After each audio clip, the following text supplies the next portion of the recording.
بدر الجراح الناشطة المدنية من بغداد.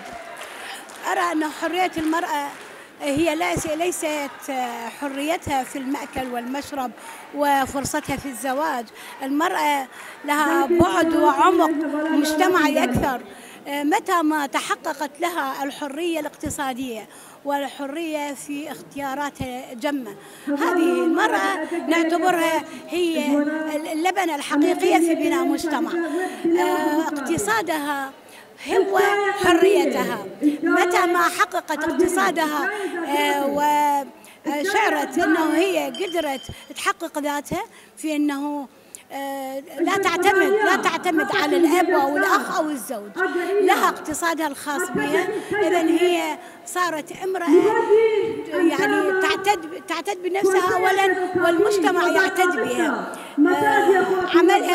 عملها هي عمل المرأة هو وجودها، والحرية حريتها. أنا أعتبر حرية المرأة هي النفس الحقيقي اللي تتنفسه من أجل أن تبقى على قيد الحياة، وليس الحرية كما يظن الآخر أنه التسيب والضياع والانخراط في مجالات عديدة. لا، الحرية أن تختار الاختيار الصحيح على أن لا تنزلق المنزلقات الرخيصة. ضعف المجتمع. أنا لا أقول ضعف المرأة، أنا أقول ضعف المجتمع. والمجتمع لما تكون المرأة والرجل ما يعطيها حقها في أنه تعيش وتأخذ فرصتها بشكل حقيقي. الحرية هي الحياة، والحياة هي الحرية. اثنين كحلقتين مع بعض مكملات نفسهم. أنت حسي بالموضوع لما أنت أبوك يترك لك الفرصة في أن تختارين يومياتك، راح تحسين أنه تكونين معطاء أكثر لو كان أبوك أو زوجك يكون هو مسلط على كثير التفاصيل. ولما يكون اقتصاد حر راح تحسين نفسك أنت حققتي ذاتك بشكل حقيقي. المرأة بشكل عام سواء بالعراق أو في منطقة كردستان المرأة ضعيفة. ليش ضعيفة؟ لأنه تبقى جزء مكمل، جزء صغير تنتظر من يدعمها حتى تتواصل. لكن المرأة لما تكون محققة ذاتها، محققة قدراتها، محققة كل طاقاتها، المرأة طاقة لا حدود لها. فلما تحقق هذه الظروف كلها راح تشوفيها معطاء أكثر مما يتصور العقل، لأنهم أعطوها الفرصة.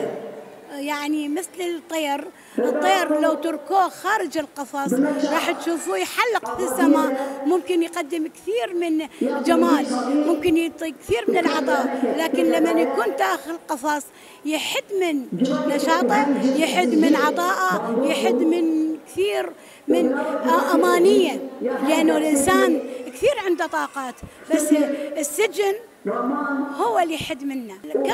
مثل الطفل الذي يحبو، يعني حركاته بسيطة لكن نتأمل أن يتخطى الخطوات الأولى.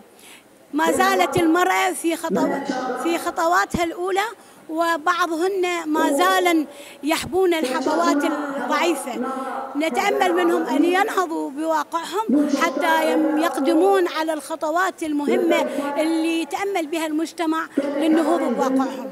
وأنا تحدثت بجوابي السابق أنه المرأة إذا تمكنت من أنه تأخذ حريتها سواء من الأسرة أو من البلد راح تشوفيها معطاء في عملها، ومعطاء في تربية أولادها، ومعطاء في أنه في بناء بلدها.